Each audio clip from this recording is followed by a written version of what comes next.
روزگاری که دل واسه شکستنه، قیمت طلای دل قد سنگ و آهنه.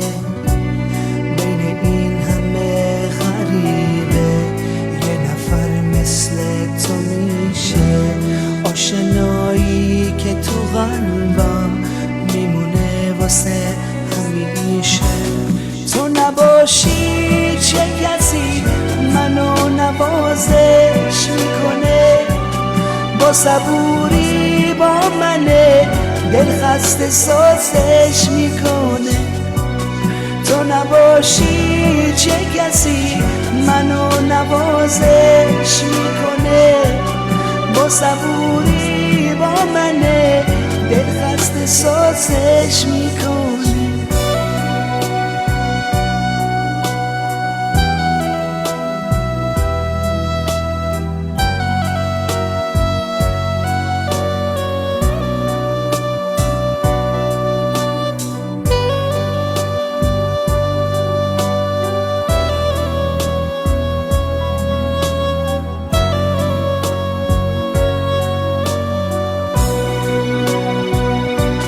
تو نباشی نمیخوام لحظه ای رو سر بکنم، نمیدونم بعد تو من چی رو باور بکنم. نمیتونم که تو رو رها کنم، بعد تو من چه کسی رو عشق من صدا کنم. تو نباشی چه کسی منو نوازش میکنه، با صبوری با منه دل خسته سازش میکنه.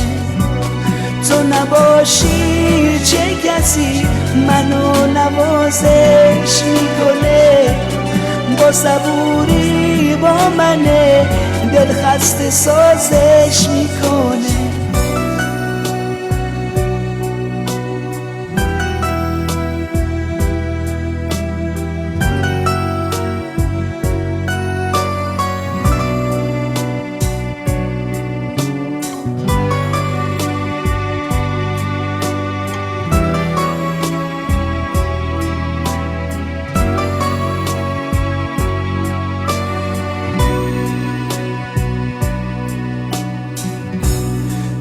روزگاری که عشق دیگه رسم زندگی نیست، وقتی تو دلهای سنگی هیچ کسی همیشگی نیست.